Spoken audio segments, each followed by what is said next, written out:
Students, आज हम we word मास का अपना पार्ट 3 स्टार्ट करने जा रहे हैं। उसमें हम थोड़ा हाई लेवल के क्वेश्चन करेंगे, जितना हमने प्रीवियस क्लास में पढ़े उनसे थोड़ा हाई लेवल होगा। ठीक है, तो फर्स्ट क्वेश्चन पिक कर रहा हूँ यहाँ पे। ये इनिशियल आपका थोड़ा इजी रहेगा, उसके बाद हम थोड़ा डिफिकल्ट करेंगे। ठीक है, तो जैसे फर्स्ट वैल्यू है आपके यहाँ पे क्वेश्चन की 7 माइनस, और ये आपका last bracket start 5 minus medium bracket start here 6 minus small bracket here 5 minus 4 plus 3 and all brackets closed. ठीक है, ये हमारा आज का पहला क्वेश्चन है वी वर्ड मास का। ठीक है, हमने ये रूल पढ़ा है वी वर्ड मास, और हमें पता है यहाँ पे सिंप्लीफिकेशन को on the basis of priority solve किया जाता है।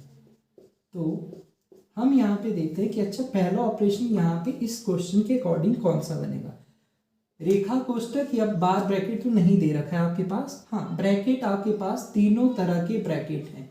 तो ब्रैकेट आपके पास तीनों तरह के हैं। सबसे पहले किसको सॉल्व करना पड़ेगा? स्मॉल ब्रैकेट पे। तो स्मॉल ब्रैकेट, अब मैंने आपको कहा था कि जैसे हम पूरा सॉल्व करने पे नहीं जाएंगे, अब हमारा ध्यान रहना चाहिए कि प्रायोरिटी किसकी पहले उसी को टारगेट करेंगे। तो इसकी प्रायोरिटी यहाँ पे सबसे पहले। तो इसके अंदर क्या ऑपरेशन है? इसके अंदर ऑपरेशन है यहाँ पे माइनस और प्लस। किसी को भी हम पहले सॉल्व कर सकते हैं, कोई फर्क नहीं पड़ेगा। जैसे 5 में से 4 चला जाएगा तो कितना बचेगा? 1 आपके पास आ जाएगा 1, और 1 प्लस 3 आप ऐसे लिख सकते हैं इसकी जगह पे। 1 प्लस 3 क्या बनेगा? 4 बन जाएगा यहाँ पे। इस तरह से आपके पास एक सिंगल वैल्यू ब्रैकेट में आएंगी।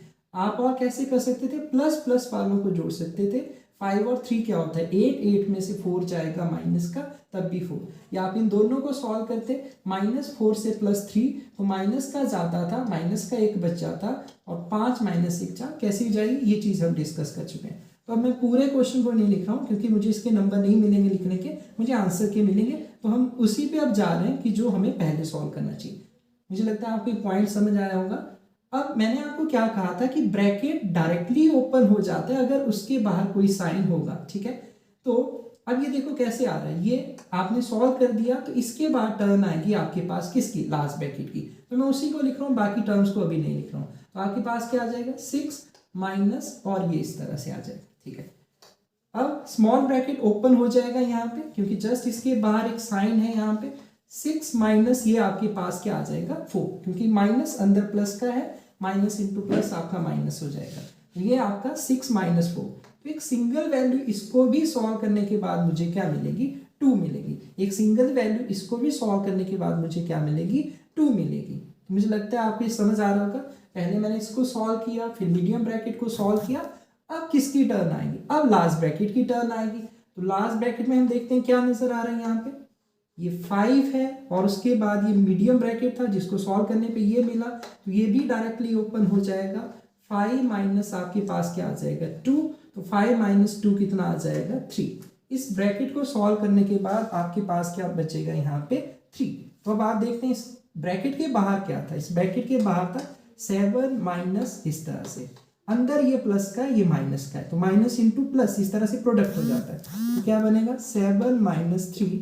तो इसका जो सही आंसर है वो आपका 4 होगा। तो मुझे लगता है आपको ये क्वेश्चन समझ आया होगा। ठीक है, अब मैं आपको ऐसा नहीं बता रहा हूँ कि आप इसको पूरा लिखिए। मैंने आपको लास्ट क्लास में डिस्कस करके बताया था कि हाँ, उसमें क्या होता है, टाइम वेस्ट होगा। कि अगर मैं स्टार्टिंग से 7 लिखूंगा, माइनस लिखूंगा, 5 लिखूंगा, और बाद में फिर इसको इतने से सॉल्व करता हूँ, तो इसलिए हम टाइम बचाने के पहले उसी को सॉल्व करते हैं जिसका नंबर आएगा। तो सबसे पहले नंबर किसका आना था? कोष्टक का आना था, क्योंकि बार ब्रैकेट तो नहीं दे रखा था। कोष्टक को सॉल्व किया, उसको सॉल्व करने पे क्या मिला? 4 मिला। फिर हमने उसको ओपन किया, क्योंकि इसके बाहर कोई वैल्यू नहीं है, जस्ट साइन है। तो फिर स्मॉल ब्रैकेट को सॉल्व करने के बाद किसका नंबर आता है? मीडियम, मध्यम ब्रैकेट का आया। फिर मध्यम के बाद किसका नंबर आया? लास्ट का। तो उस लास्ट ब्रैकेट के सॉल्व करने के बाद मुझे ये मिला, और उसके बाद सिंगल एक वैल्यू थी। तो इस तरह से हमने इसको सॉल्व किया। मुझे लगता है अब आपको ये समझ आया होगा अच्छे से। ठीक है, मैं इसको मिटा रहा हूँ अभी। बाकी किसी को कोई पॉइंट नहीं क्लियर होगा तो आप पूछेंगे कि हाँ मुझे नहीं पता चला है। ठीक है, चलिए नेक्स्ट क्वेश्चन अब मैं यहाँ पे लिख रहा हूँ। नेक्स्ट क्वेश्चन है आपका 1728 divided by 144 division 12 and here 88 division 11 of 8, of का मतलब हिंदी में हमने क्या कहा, का लिखा जाएगा इसकी जगह पे, प्लस यहाँ पे आपका medium bracket and then small bracket, छोटा ब्रैकेट है, -4 इंटू यहाँ पे 4 - 6 एंड ऑल ब्रैकेट यहाँ पे क्लोज्ड। ओके, ये आपका क्वेश्चन है और आपको ये प्रायोरिटी आपको दिमाग में रखनी है। यहाँ पे वी बॉन्ड मास की आपकी प्रायोरिटी है यहाँ पे, ठीक है। तो एक चीज आपके लिए और यहाँ पे हिंट, जैसे ये हम पहले भी डिस्कस कर चुके हैं, 1728 12 का क्यूब है, 12 गुना 12, ठीक है, और 144 12 का स्क्वायर है यहाँ पे, तो इनको भी हम यूज करेंगे यहाँ पे, ठीक है। तो अभी मैं यहाँ पे ध्यान से समझूं तो मुझे यहाँ पे बहुत सारे ऑपरेशन देखने को मिल रहे हैं, लेकिन मुझे ये पता है सबसे पहले कौन सा सॉल्व होगा, रेखा कोष्टक। सबसे पहले बार ब्रैकेट सॉल्व होता है। कहीं पे आपको बार ब्रैकेट दिख रहा है, हाँ ये दिख रहा है, तो सबसे पहले यही सॉल्व होगा। अब एग्जाम में अगर आप इस पूरे क्वेश्चन को लिखने जाएंगे और फिर बाद में इसको सॉल्व करेंगे इतनी सी वैल्यू को, तो बहुत लेंथी बन जाएगा, तो इसलिए हम उस तरह से नहीं जा रहे हैं। हम प्रायोरिटी को समझ चुके हैं और सीधा हम उसी वैल्यू पे जाते हैं जिसको सबसे पहले सॉल्व करना है। 4 - 6 मैंने आपको समझाया यहाँ पे कि इसके अंदर जो आएगा वही सॉल्व करना। प्लस के 4 है, माइनस के 6 है, माइनस के ज्यादा है, तो आपके पास एक सिंगल वैल्यू जिसको सॉल्व करने के बाद आएगी वो -2 है। अच्छा, ये सॉल्व हो गया। अब यहाँ पे रेखा कोष्टक सॉल्व हो गया। अब इसके बाद किसका नंबर आता है, इसके बाद नंबर आता है कोष्टक का छोटे ब्रैकेट का। तो छोटा ब्रैकेट कहीं दे रखा है, हाँ ये दे रखा है, यहां से यहां तक। तो इसमें क्या आ रहा है छोटे ब्रैकेट में, अब वो समझते हैं। 20 - 4 इंटू ये जो हमने सॉल्व किया, इसको सॉल्व करने के बाद -2। अब देखिए, अब कुछ बच्चे यहाँ पे क्या करेंगे, इसको घटाने लग जाएंगे, फिर गुना करेंगे। ये चीज ध्यान से देखना है कि ये माइनस साइन है, ये गुना है, ये माइनस है। तो सबसे पहले माइनस होता है, गुना होता है, गुना पहले होता है। तो गुना किनकी करनी है, दो वैल्यूज की जो नेगेटिव है। तो मैंने आपको समझाया था, जब दो नेगेटिव नंबर है उनको मल्टीप्लाई करते हैं, पॉजिटिव बन जाता है। तो 20 - 4 इंटू -2 आपके पास बन गया 8। तो इसको सॉल्व करने के बाद मेरे पास आ गया यहाँ पे कितना, 28। स्मॉल ब्रैकेट आपका सॉल्व हो चुका है। अब टर्न आती है किसकी, मीडियम ब्रैकेट। मीडियम ब्रैकेट में तो कुछ था ही नहीं, यहाँ पे यही जस्ट चीज थी, इसको ओपन कर लिया मैंने यहाँ पे स्मॉल ब्रैकेट को, तो यही चीज इसके अंदर भी आ जाएगा, क्योंकि और कोई भी साइन यहाँ पे सॉल्व करने के लिए नहीं दे रखे हैं। तो मीडियम ब्रैकेट भी सॉल्व हो गया हमारा 28।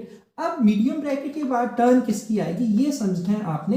अब टर्न आएगी यहाँ पे किसकी, लास्ट ब्रैकेट की। तो लास्ट ब्रैकेट में देखिए अब क्या दे रखा है आपको, 88 डिवीजन यहाँ पे 11, का लिख सकते हैं आप ऑफ की जगह पे 8, और प्लस यहाँ पे ये साइन था और ये 28 था, और ये इस तरह से। अब मैंने आपको ये चीज समझाई है कि ब्रैकेट के बाहर अगर कोई साइन होता है वो डायरेक्टली ओपन कर सकते हैं आप ऐसे। तो अब देखिए, हमने सबसे पहले बार ब्रैकेट को सॉल्व किया, उसके बाद हमने किसको किया, यहाँ पे स्मॉल ब्रैकेट को सॉल्व किया, फिर उसके बाद हमने मीडियम ब्रैकेट को सॉल्व किया। अब हम उसके बाद देखिए इसको सॉल्व करने पे जा रहे हैं। तो क्या पहले सॉल्व होगा, इसमें पूरा रूल चलेगा। इसमें पहले देखिए भाग दे रखा है, का दे रखा है, प्लस क्या सॉल्व होता है, का।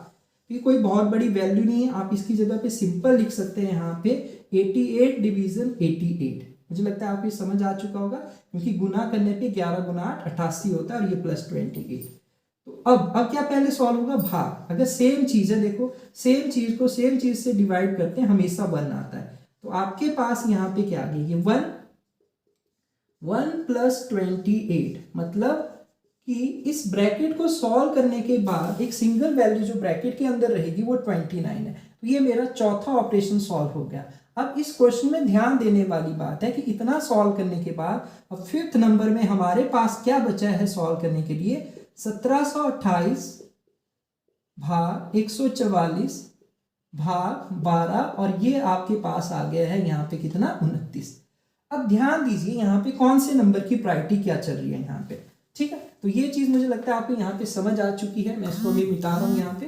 तो अभी आप देखिए, ये चौथे नंबर का है भाग, ये भी चौथे नंबर का है, लेकिन ये ब्रैकेट है ये दूसरे नंबर का है। तो ये सबसे पहले सॉल्व होगा, लेकिन ये लेंथी पड़ जाएगा कि भाई अगर मैं 12 गुना 29 का रिजल्ट लिखूं। तो यहाँ पे मैंने आपको एक चीज बताई थी कि इस तरह के क्वेश्चन को हम कैसे डील करते हैं। अगर इस तरह से बनेगा तो मैं इसको 12 गुना 29 लिखूंगा और इसको 1 यूनिट मान के चलूंगा। मैं सर्कल इसलिए लगा रहा हूं यहाँ पे क्योंकि आधे बच्चे गलती करेंगे, 12 को नीचे ले जाएंगे, 29 को ऊपर रखेंगे और गलत हो जाएगा। इसीलिए ये समझाने के लिए कि दोनों अलग नहीं हो सकते हैं, इनको एक ही चीज मान के चलें जो इनका प्रोडक्ट होगा। अगर लेकिन प्रोडक्ट लिखने लगूंगा तो उसमें भी मेरा टाइम वेस्ट होगा, क्योंकि ये कैंसिल हो जाएगा, इसलिए मैं नहीं लिख रहा हूँ। अब मुझे पता है, देखो क्या बनेगा, इसको एक वैल्यू मान लिया तो एक भाग दोनों एक जैसी प्रायोरिटी, तो हमने पढ़ा है यहाँ पे बाएं से दाएं जाते हैं, ये नीचे आ जाएगा 1/144, ये दोनों की दोनों नीचे चले जाएंगे। अगर आपने पिछली क्लास से ध्यान से पढ़ी है तो ये चीजें आपको समझ आई होंगी। ये 12 गुना 12 3 बार 12, ये 12 गुना 12 नीचे, और ये 12, मैंने कहा ऊपर वाले हमेशा नीचे वाले से खत्म, 2 12 ये खत्म हो गए, 1 12 ये खत्म हो गया, ऊपर 1 1 बचा और नीचे आपके पास 29। तो इसका जो सही आंसर आपका आएगा 1/29। तो ये इसका सही आंसर है। तो मुझे लगता है अब आपको ये चीजें समझ आ रही होंगी कि हाँ, हमें किस तरह से प्रायोरिटी की समझ होनी चाहिए। अगर प्रायोरिटी की समझ नहीं होगी तो हम चीज़ों को वहाँ पे गलत करेंगे। तो ये इसका आंसर है। आपने स्टेप बाय स्टेप इन चीज़ों को देखना। अगर नहीं समझ आता है आप फिर से वीडियो को पीछे रिवर्स कीजिए, फिर से उन चीज़ों को समझिए, ठीक है। तो अब मैं इस क्लास का लास्ट क्वेश्चन ले रहा हूँ, फिर हम नेक्स्ट क्लास में नेक्स्ट कंसेप्ट भी पढ़ेंगे और उससे रिलेटेड क्वेश्चन भी देखेंगे वी बॉड मार्क्स से आगे, ठीक है। ओके, अब आप ये देखिए, जैसे मैंने आपके साथ ये कंसेप्ट डिस्कस किया था, मिक्स फ्रैक्शन जैसे इस तरह की कुछ आती है। हम आगे चल के इनके बारे में पूरा डिटेल में पढ़ेंगे इन चीज़ों को, लेकिन अभी एक क्वेश्चन इस तरह का मैं ले रहा हूँ यहाँ पे। तो इसको सॉल्व कैसे किया जाता है मैंने आपको बताया था। 5 4 जा इनकी प्रोडक्ट होता है, 5 4 जा 20, और ऊपर जो ये होता है ये रिमाइंडर होता है, इसको प्लस करते हैं तो इसको इस तरह से लिखते हैं 5 4 जा 20 प्लस 1, और जो नीचे है, सॉरी यहाँ पे नीचे 4 है तो यहाँ पे 4 आएगा, 5 4 जा 20 प्लस 1 और 21 डिवाइडेड बाय 4। तो इस तरह से लिखते हैं। जैसे मैं एक और बता देता हूँ, तो ये क्या बन गया 3 7 जा 21, और यहाँ पे अगर मैं 2 लिख लूँ तो आप देखिए 3 7 जा क्या बना 21 प्लस 2 23, और नीचे जो है वही वैल्यू रहेगी 23/7। तो एक क्वेश्चन मैं इस तरह का ले रहा हूँ मिक्स फ्रैक्शन रिलेटेड।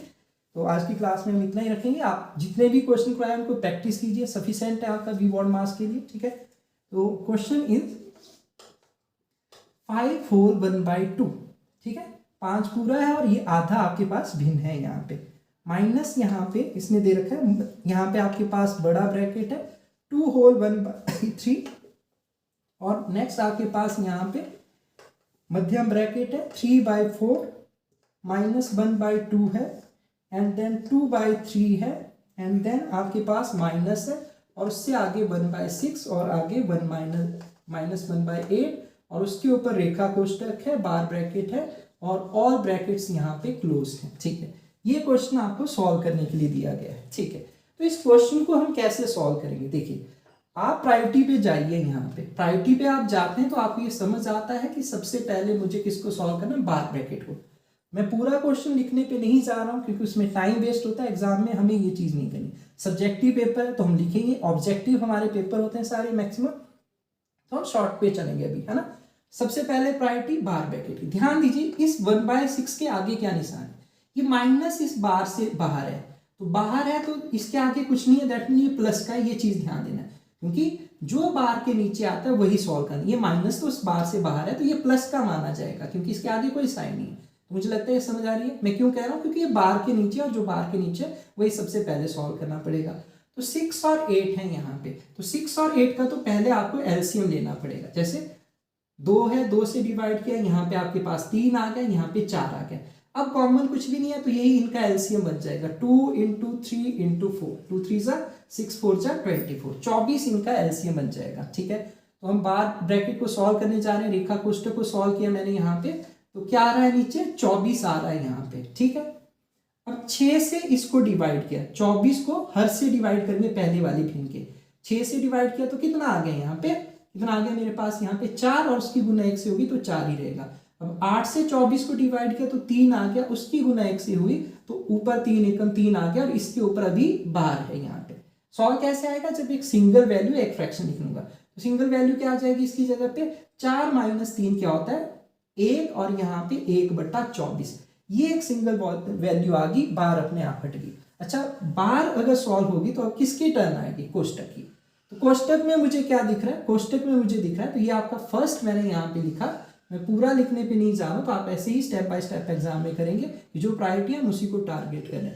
सेकंड किसकी प्रायोरिटी आएगी, कोष्टक ही आएगी। कोष्टक क्या दे रखा है 2/3, और माइनस है, और उसके बाद ये 1 क्या आ गया 24। अब ध्यान दीजिए एक चीज यहाँ पे और समझिए, जब किसी के ऐसी आपके पास वैल्यू है जब वो टेबल में ही आती है, जैसे 3 के टेबल में क्या आ जाता है 24, तो इनका एलसीएम देखिए 24 ही हो जाएगा। क्यों? क्योंकि दोनों कॉमन आ रहे हैं, 3 1 जा 3, यहाँ पे 8 और लास्ट में आप ऐसे करेंगे 3 8 जा क्या हो जाएगा 24। तो एलसीएम क्या बन गया यहाँ पे देखिए 24 ही बन गया। 3 से डिवाइड किया तो कितना आ गया 8 आ गया, उसकी 2 से गुना होगी, 8 गुना 2 क्या हो जाएगा 16। अब ये सेम है, 24 को 24 से डिवाइड करेंगे 1 आ जाएगा, तो 1 गुना 1 क्या हो जाएगा 1। तो ये सॉल्व करने के बाद आपके पास बन गया 15/24। लेकिन आपने इसको 15/24 ही नहीं रखना, क्योंकि ये कैंसिल हो रहा है, जितना छोटा कर सकते हैं उतना आपके लिए फिर कैलकुलेशन इजी रहेगी। 3 से कैंसिल हो रहा है, 3 से कैंसिल करेंगे दोनों को, 3 5 जा 15 होता है और 3 8 जा यहाँ पे 24 होता है। तो इस ब्रैकेट को सॉल्व करने के बाद जो एक सिंगल वैल्यू इसके अंदर आ रही है 5/8, ये मेरा सेकंड प्रायोरिटी सॉल्व होगी, है ना। सेकंड प्रायोरिटी मैंने अब आपको समझाया, ये चीजें आपके दिमाग में अब चलनी चाहिए कि भी देखिए यहाँ पे बार ब्रैकेट हमने सॉल्व कर लिया, कोष्ठक हमने यहाँ पे पहले नंबर का सॉल्व कर लिया, पहले नंबर का सॉल्व कर लिया, अब दूसरे नंबर का कोष्ठक चलेगा यहाँ पे, है ना। ये दूसरे में भी पहले नंबर का था, अब दूसरे नंबर का कोष्ठक चलेगा। तो उसमें क्या है देखिए, यहाँ पे क्या नजर आ रहा है आपको, ये आपका थर्ड स्टेप होगा यहाँ पे। उसमें क्या नजर आ रहा है आपको 3/4 -1/2, और ये ब्रैकेट दे रखा था और इस ब्रैकेट में हमारे पास आया था 5/8। अब इस चीज का ध्यान देना है, यहाँ पे मैंने आपको कहा था ब्रैकेट डायरेक्टली ओपन तभी हो जाता है जब उसके बाद जस्ट साइन है, यहाँ पे साइन नहीं है, यहाँ पे वैल्यू है। तो ये चीज ध्यान देना है कि ये फिर से आपका सेकंड वाला कंसेप्ट बन रहा है, तो इसको पहले सॉल्व करना पड़ेगा। तो अच्छा, इसको सॉल्व करना का मतलब क्या है, इनका प्रोडक्ट करना पड़ेगा, ऊपर वालों का ऊपर से, नीचे वालों का नीचे से। अगर कैंसिल हो सकते तो ऊपर नीचे तो कर सकते थे, लेकिन 2 से 5 कैंसिल नहीं होता है, तो इस तरह से नहीं होगा, ना ही 8 से होगा। तो ये क्या बनेगा आपका सॉल्व करने के बाद 3/4, और इनको जब आप सॉल्व करते हैं ये बनेगा 5/16। तो ये भी कैसे सॉल्व होगा, एलसीएम लेना पड़ेगा मुझे। तो मैंने अभी आपको बात बताई कि किसी के टेबल में आता है तो वही एलसीएम बन जाएगा। 4 और 16 के टेबल में 16 आता है, तो इनका एलसीएम क्या बन जाएगा 16 ही बन जाएगा। 4 से डिवाइड करेंगे कितना मिल जाएगा 4, और 4 गुना 3 क्या होगा 12। अब ये 16 है, 16 को 16 से डिवाइड करेंगे, एक आ जाएगा, और उस एक की गुना ऊपर होगी तो कितना आ जाएगा 5 आ जाएगा। तो मुझे लगता है आपको ये कंसेप्ट क्लियर है। तो 12 में से 5 जाएंगे तो यहाँ पे सही वैल्यू जो इस ब्रैकेट को सॉल्व करने के बाद आपको मिली वो 7/16 है। तो मुझे लगता है 3 स्टेप हम कर चुके हैं। पहला स्टेप में मैंने आपको क्या बताया, रेखा कोष्ठक हमने सॉल्व किया, वो मैंने डिस्कस किया। सेकंड में हमने कोष्ठक को सॉल्व किया। थर्ड में हमने मध्यम ब्रैकेट को सॉल्व किया, तो उसका रिजल्ट 7/16 है। तो मैं अब इनको मिटा रहा हूँ यहाँ पे, और हम अब फोर्थ स्टेप की तरफ बढ़ेंगे जो हमें सॉल्व करना है बड़े ब्रैकेट को। तो ये फोर्थ हमारा स्टेप है, बड़े ब्रैकेट को सॉल्व करना है ना। तो इसको अब मैं कन्वर्ट कर दे रहा हूँ। 2 3 क्या होता है 6, 6 और 1 क्या होता है 7/3, और इसके बाद ये आया था यहाँ पे 7/16, ये इस तरह से। लेकिन मैंने क्या कहा है, अगर इसके बाहर वैल्यू है तो डायरेक्टली ओपन हो जाएगा। ब्रैकेट के बाहर यहाँ पे वैल्यू नहीं थी तो प्रोडक्ट करके लिखना पड़ना था, यहाँ पे वैल्यू नहीं है तो इसको डायरेक्टली ओपन कर लीजिए, ये आपके पास कुछ इस तरह से बन जाएगा। तो मुझे लगता है इतना आपको ये समझ आया यहाँ तक, ठीक है। तो अब आप यहाँ पे देखिए ये क्या बन जाएगा, तो आप इसको अंदर सॉल्व कीजिए। ये 7/3 है, इसको रिवर्स कर देंगे, 16 बटे क्या हो जाएगा 7, ये 7 से 7 कैंसिल। तो इसको सॉल्व करने के बाद जो एक सिंगल वैल्यू आपके पास ब्रैकेट के अंदर आ रही है वो है 16/3। तो ये चौथा नंबर हमारा सॉल्व हो चुका है। तो मुझे लगता है इतना आपको समझ आया होगा। अब मैं 5वें स्टेप की तरफ बढ़ रहा हूँ, और 5वां स्टेप है इससे बाहर देखना। इसके अंदर आया है 16/3, और यहाँ पे इसके बाहर है 11/2। कन्वर्ट करिए, 5 2 10 एंड 1 11/2। तो जस्ट इसके बाहर साइन है, ये प्लस का है, अंडरस्टूड है अंदर, तो माइनस इंटू, जब भी ब्रैकेट लगा होता है तो आपका प्रोडक्ट होता है, माइनस इंटू प्लस माइनस बन जाएगा। ये आपको मैंने समझाया पहले, 11/2 माइनस यहाँ पे 16/3। तो यहाँ पर आपको एलसीएम लेना है, 2 और 3 का एलसीएम। तो ये दोनों को प्राइम नंबर है, 2 और 3 का अगर आप देखेंगे भी यहाँ पे, बाकी आपको आता होगा ये, तो कितना बन जाएगा 6। को प्राइम नंबर है तो सीधा प्रोडक्ट हो जाता है। 2 से डिवाइड करेंगे कितना आ जाएगा 3, उस 3 की गुना 11 से होगी, तो 11 गुना 3 33। 3 से डिवाइड करेंगे तो कितना आ जाएगा, किसको डिवाइड करें एलसीएम को, 6 को, है ना, हर से डिवाइड करते हैं। 3 से 6 को डिवाइड किया 2, उस 2 की गुना किससे आएगी फिर 16 से, तो 16 गुना 2 32, तो इसका जो सही आंसर है 1/6। तो आज की क्लास में हम इतना ही रखेंगे। तो मुझे लगता है वी बॉड मास का बेसिक प्रिंसिपल इतने क्वेश्चन आप पढ़ लेते हैं तो ये बहुत ज़्यादा है। इसके बाद फिर नेक्स्ट कंसेप्ट इसमें और ऐड होते हैं, वो धीरे धीरे हम स्टेप बाय स्टेप सीखेंगे। तो आज के लिए हम इतना ही रखते हैं। आज के लिए क्लास के लिए इतना ही काफ़ी है। आपके लिए धन्यवाद।